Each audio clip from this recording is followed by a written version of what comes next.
Hey everybody, it's Lana. What's your generation? So today's going to be a little bit different, coming from a different room in the house because I got ambitious, got shampoo and carpets, and I have wet carpets. So we're coming to you from the kitchen. Looks like coffee, liquor, and cooking. That's what we got going on in here.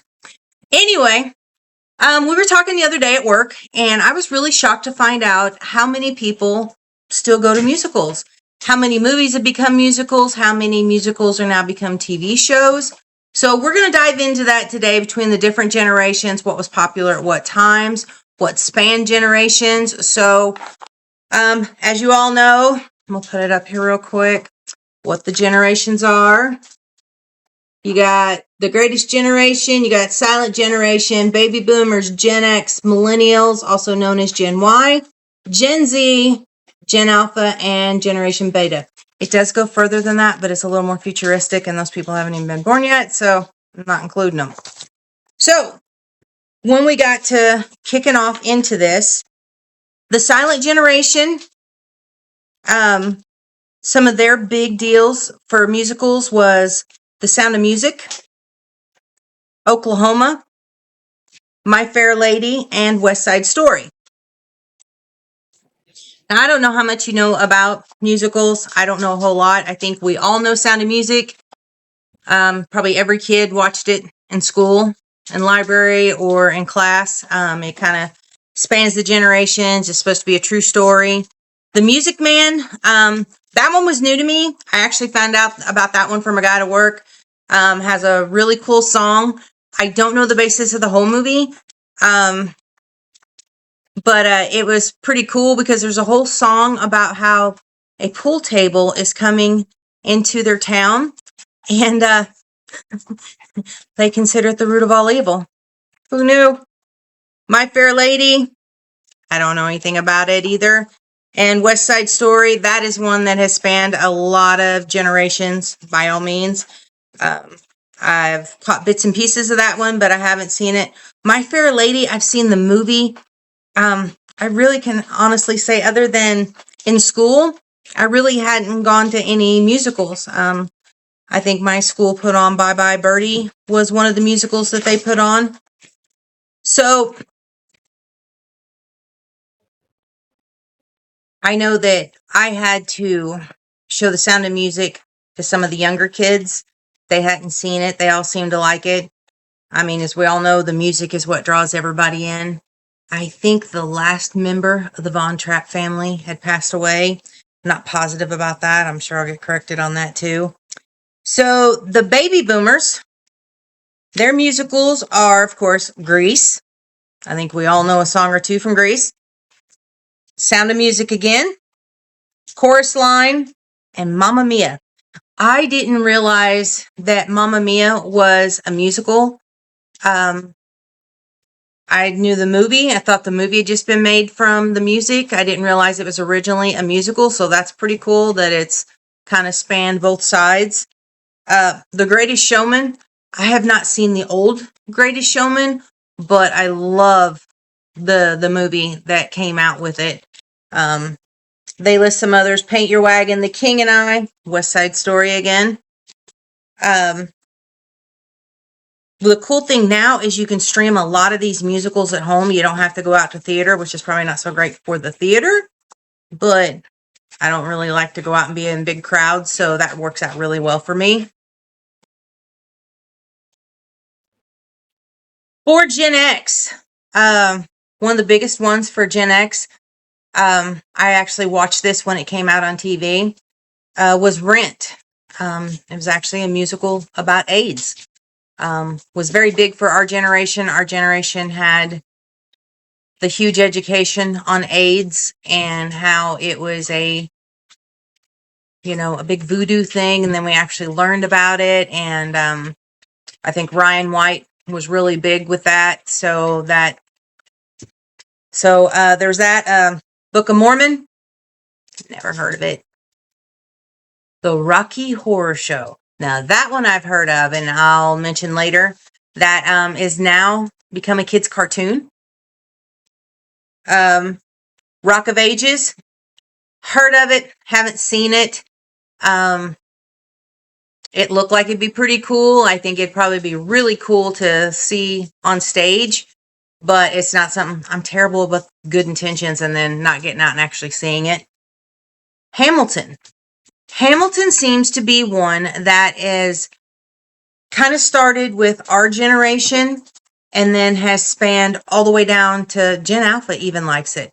I was talking to a friend at work and she didn't realize that Hamilton, that there were the duels were legal.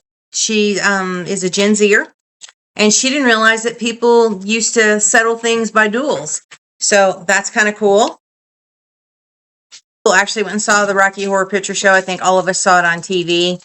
That was like a big thing. God, so many celebrities came out of that movie / musical. Alrighty. So,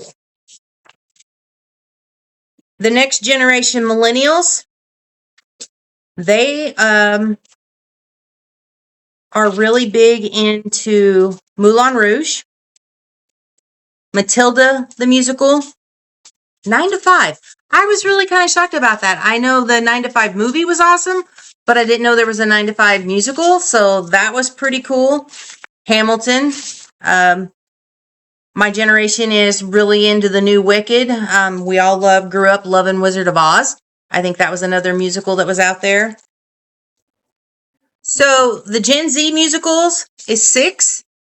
It's about a historical figures turned into a pop girl group. And Juliet, a jukebox musical featuring Max Martin hits popular for modern human, queer representation, and karaoke style numbers. The Outsiders, one of my favorite all-time books and my favorite all-time movies. I have been seeing that this traveled because living in Oklahoma and working in Tulsa where the Outsiders house is and S.E. Hinton was raised. So we hear a lot about that. Heathers, Gen Z cult favorite due to dark humor, high school focus, high popular, and both official and online fan-driven. And Hamilton again. Beetlejuice. I didn't know Beetlejuice was a musical now. Dear Evan Hansen remains popular by addressing mental health, social anxiety, digital connection, and I guess it strongly resonates with Gen X. And believe it or not, Gen Alpha has some favorite musicals too. They also like Six and Juliet, Beetlejuice, Hadestown, a popular sung-through jazz musical with strong digital presence among younger and novice theater goers. And Hamilton. They like Hamilton too. They also are big, and I think some of the millennials are big into this too because they were raised in the Disney generation of Lion King and Aladdin that became musicals and got out there. Wicked. Everybody loves Wicked. There is a SpongeBob musical. Who knew? So, musicals reached the absolute commercial peak in popularity during the golden age of Broadway in the 1940s and the 1960s. The mega musical era was the 1980s, which transformed into global commercial phenomenons. Fascinating facts about all those. Like I said, the golden age of Broadway was 1943 to 1959. Key milestones were Oklahoma, My Fair Lady, Sound of Music. The Hollywood musical boom from 1952 to 1965, Singin' in the Rain, West Side Story, Mary Poppins, and Sound of Music. The Sound of Music remains to be one of the most beloved and one of the highest grossing musicals out there. The mega musical era, 1980s to 1990s, key milestones, Cats, Les Miserables, The Phantom of the Opera, Lion King. Lion King was one of the highest grossing musicals in that era. Modern Renaissance, which is like 2015 to present. Hamilton on Broadway. Moana, which I think that's that Disney one. The highest grossing musical of all time, get ready for this, is Lion King, $2,155,406,949. Wicked comes in second with 1 billion, blah, blah, blah, blah. Phantom of the Opera's in the 1 billion. Hamilton's in the 1 billion. I think I need to check into the Book of Mormon. I never heard of it, but it's the next one in line. Chicago, Aladdin, Mamma Mia, Jersey Boys, Les Miserables, Cats, Beauty and the Beast, Moulin Rouge, Miss Saigon, and MJ the Musical are the top 15 musical grossing that there ever was. From 14 to 25, you got Miss Saigon, Kinky Boots, Mary Poppins, The Producers, Rent, Beautiful, the Carole King musical, Dear Evan Hansen, Cabaret, Hairspray, Hadestown, and Six, which those are still out there, so all of that can change. I got crazy cats. I've always got animals in here, so sorry, y'all. That's a big one for us. So, with that being said, with the musicals, there is parody and comedy series that have come from the musicals. Oh, Shimagadoon. Now, I saw the advertisements for this show. I did not realize that it was a musical beforehand, so that was kind of cool to find out. I had no idea. It was actually a pretty big one. Gallivant, that's on Hulu, Disney. Shimagadoon, that is on Apple TV Plus. Gallivant is on Hulu, Disney. Up Here, that is on Hulu. Theater and performance dramas, Smash on Peacock. Rise is also on Peacock. Smash is a musical drama that takes audiences behind the scenes of a fictional Broadway-bound musical about the life of Marilyn Monroe. I can see where that would be pretty cool. The Rise, inspired by true events, drama follows a dedicated high school teacher who takes over theater department heavily, featuring music from the stage production of Spring Awakening. So I guess kind of like Glee, maybe in a way. The Shimagadoon is a satiric, I'm not even going to say it. It's a series that follows a modern couple who become trapped in a magical town where everyone acts as if they are starring in a 1940s and 1950s Golden Age musical. That actually sounds really freaking fun. That's pretty cool. Gallivant is a fairy tale musical adventure featuring songs written by legendary composer Alan Menken. Up Here, a musical romantic comedy set in 1999 in New York City, following an everyday couple who discovers the biggest obstacles is finding happiness in themselves. TV adaptations, basically that means from musical to TV. Grease, Rise of the Pink Ladies, musical series that serves as a prequel to the classic movie Grease, exploring the formation of the Pink Ladies. My favorite. I am one of those moms that sit there and watch High School Musical with their kids, and I absolutely loved it. I love a lot of the actors that came out of that. I had just as much fun with High School Musical as the kids did. And Little Shop, that's on the Cartoon Network, that's the one I was talking about, that's from the Rocky Horror Picture Show, is a cartoon for kids now. So, with that being said, some of the others mentioned that I didn't get on there. I was talking about the Music Man, River City, and that cool song. I guess I've listened to it. It's really catchy about when a pool table comes into town. Bye Bye Birdie. Into the Woods, which I didn't know about. I got educated about. It's like all the fairy tales mixed into one. Death Becomes Her. I had no idea that had become a musical. That is so cool. That is one I'd really like to go see. Burlesque became a musical. Chicago.